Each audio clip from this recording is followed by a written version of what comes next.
I thought this would be a great time to actually let you know a little bit about myself, how I got started in this carnivore journey. So, to pinpoint a time in my life where I would say I started this crusade into becoming healthier, I'd have to dial as far back as when I first started my university degree in my bachelor's of nursing. With it being a health degree, of course, I was learning a lot about biology, physiology, anatomy, and all things related to, providing nursing care and its fundamentals. And part of that year as well was to experience going out into clinical placements where you go out as a student nurse into a hospital and learn the ropes and how to become a nurse, basically. Part of the requirements to become a student nurse in clinical placements was to get a blood test done. But I also decided to get a full health check. I got my blood chemistry done, my lipid profiles done, and it was then when I got the results back from my GP, he told me that I had a problem. And I'm 100% sure that I'm not the only one who experienced this. My story is not unique to others, and especially this part in my life. I was told by my GP that I had high total blood cholesterol, and also I had this bad cholesterol which was a little bit higher than what it should be. And of course, as a good student nurse, I thought to myself, gosh, I better do something about this. The doctor then gave me two options.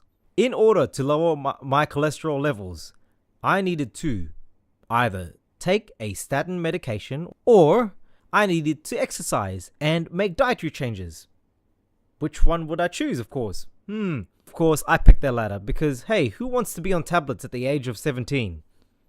And so it was settled. The doctor then referred me to a dietitian, which I saw, and then I took it upon myself to get a gym membership. And so off I went, started training in the gym, and immediately I was hooked. I loved it. Throughout my 20s and up to my 30s, I would consider myself a gym addict. I incorporated the whole gym culture into my own personal lifestyle. It was something very, very important to me.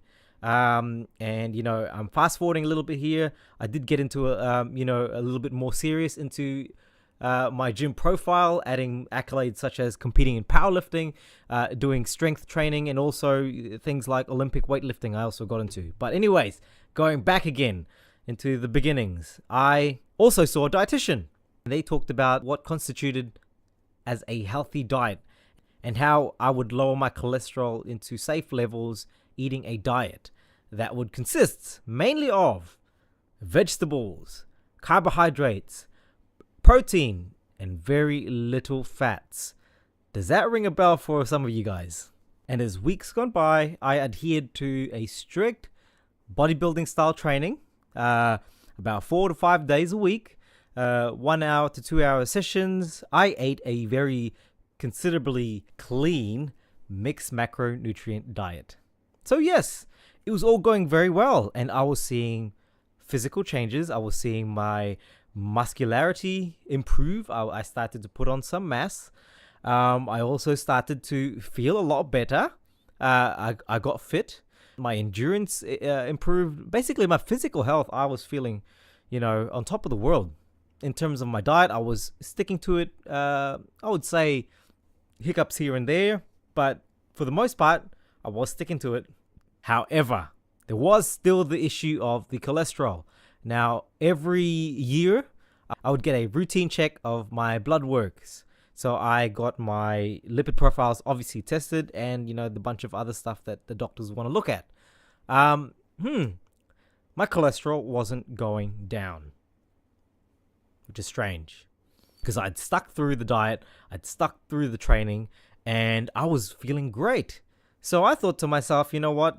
I'm just going to keep going. I mean, this gym thing and eating clean is going to do me really well in the long run. And so I was seeing a couple of trends. Number one, I was getting stronger and fitter as years went by.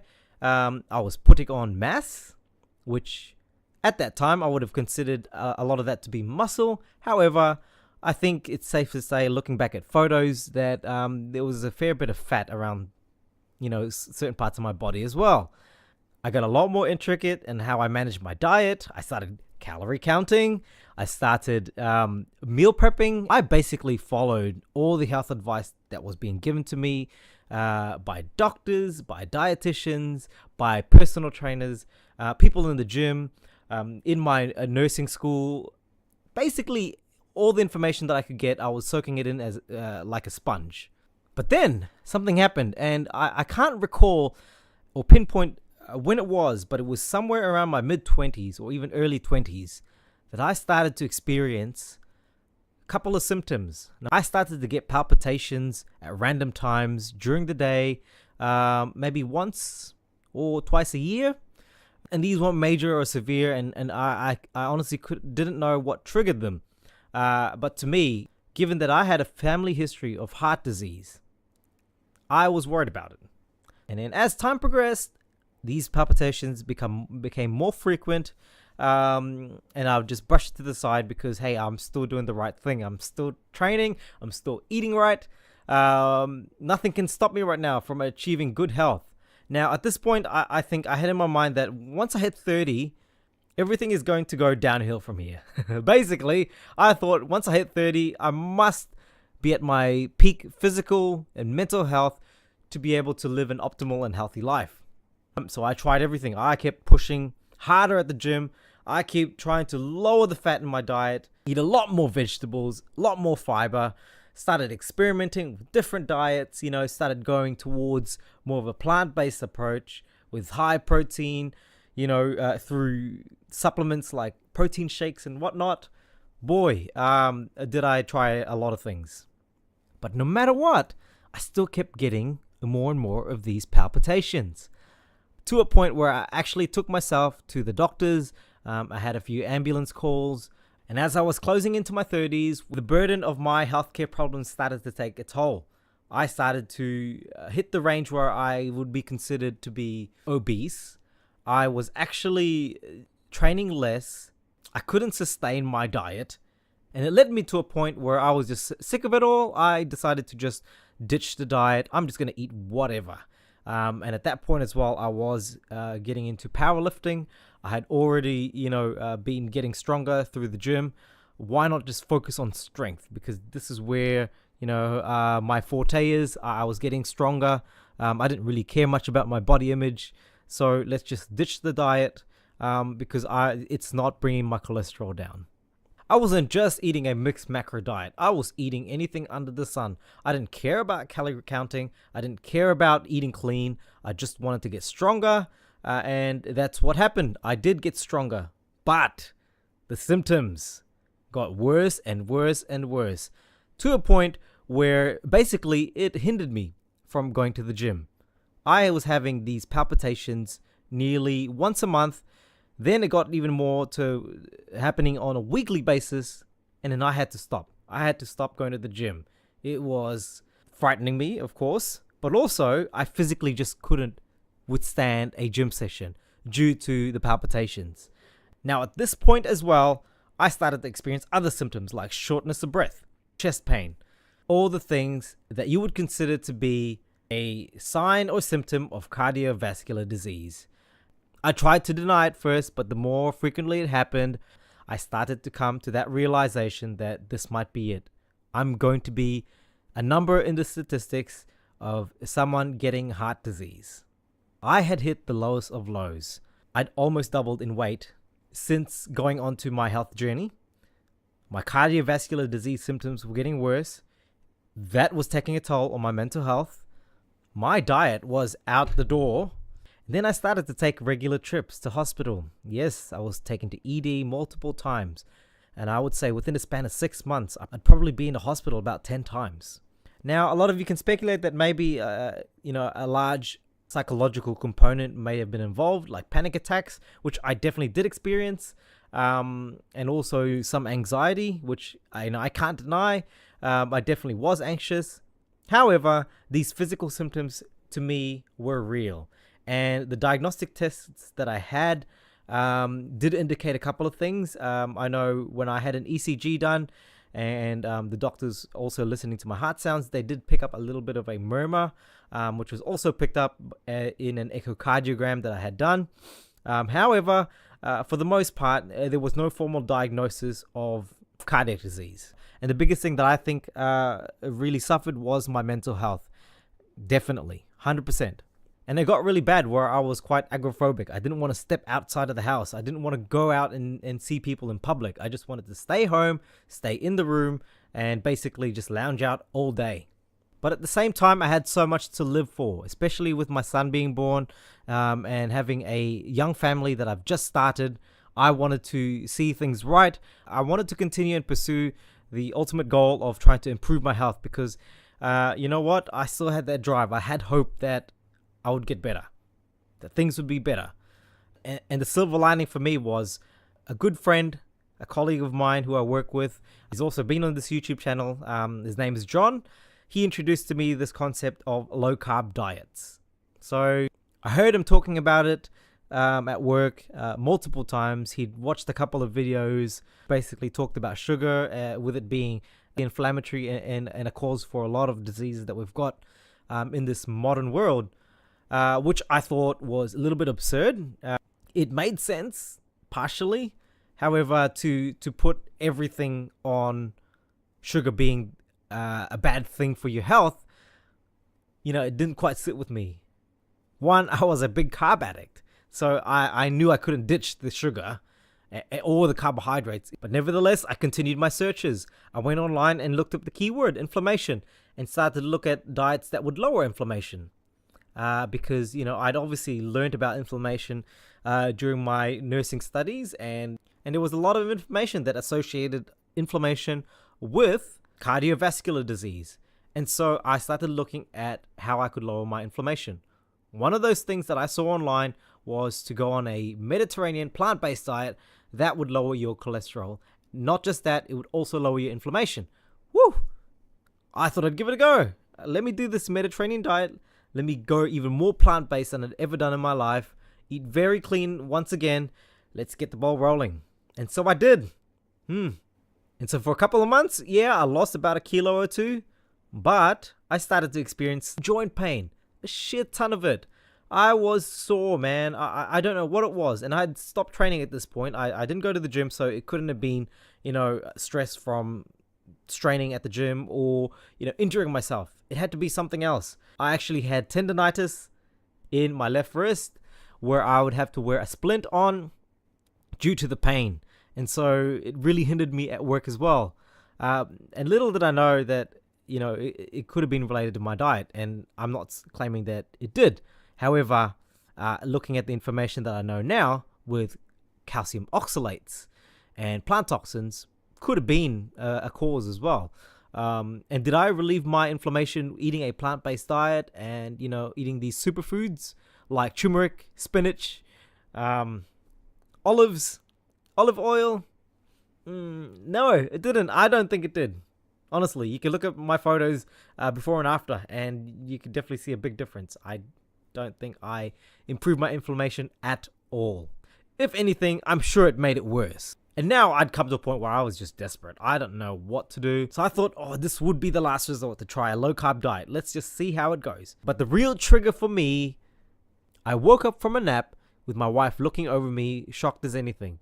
And she told me that you stopped breathing for a couple of seconds, close to a minute. And I started recording myself during my naps. And I kid you not, I was not breathing for periods of time. So I knew then that I had sleep apnea.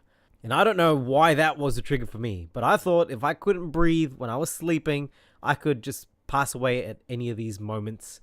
And my clock was just ticking then and there, ticking a lot faster. And I wasn't going to be on this earth for any longer. So that was it. I took the plunge. I went low carb.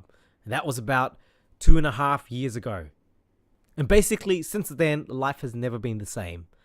And the more and more I read up and learned online, watching videos, the more and more I started to delve into this ketogenic approach where I would eat a lot more fat, really ditch the carbohydrates completely, or as close to none as possible.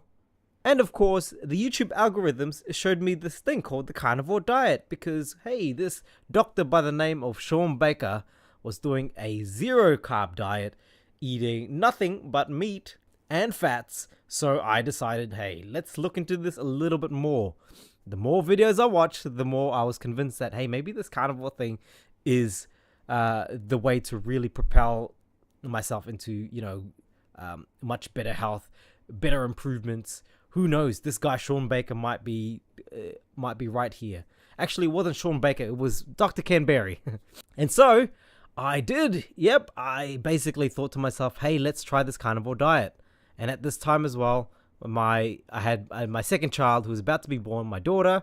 And as I was making that switch to the carnivore diet, I thought to myself already, hey, hang on.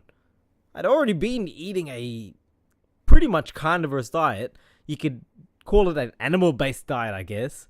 The only, plants or veggies that I was eating was, a bit of blueberries, some spinach, some miso, kimchi. It was very much an animal-based diet, in my opinion. And so when I decided to ditch all the rest of those plant foods from my diet, that's when everything took off. And when I mean took off, I started to experience drastic changes in my health. The weight loss accelerated pretty much to a weekly basis. I was losing about 1 kilo or 2.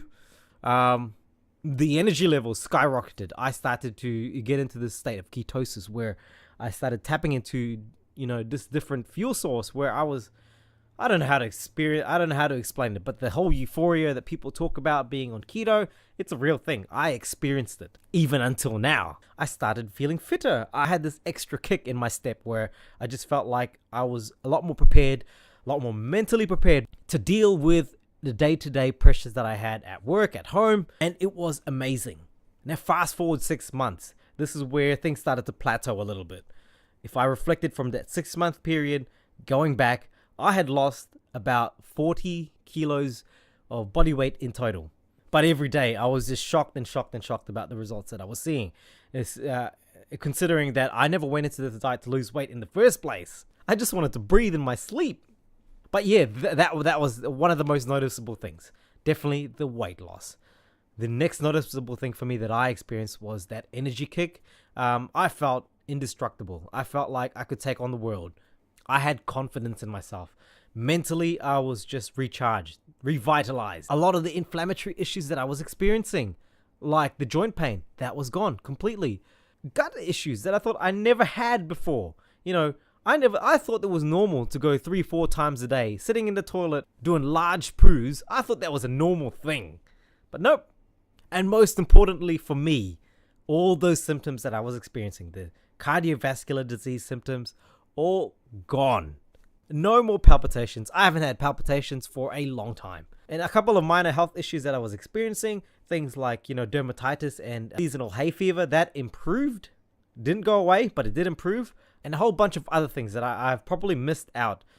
But those are the main things that stick out of my mind. So yes, the carnivore diet or the carnivore lifestyle really changed my life. And I am not over-exaggerating this. It's how I feel, truly. And 2 years later, I'm still here. Didn't die of scurvy, didn't die of heart disease, didn't die of mineral or vitamin deficiencies. I've opened my bowels every day. I haven't died of bowel obstruction or cancer. And I'm basically more content with my life than I've ever been since I've been on this earth. And this is why I'm motivated to be on YouTube, to share my anecdote, but also to help others. Because I'm sure there are people there who are on the same boat, who experienced the same things that I did, even worse. And maybe, just maybe, this message reaches out to them. So that is my goal here on YouTube. Guys, I know this was a long-winded one, but thank you so much for watching. I really do appreciate your time. That's my story in a nutshell. If you guys like this video, please like, comment, and subscribe. See you in the next one.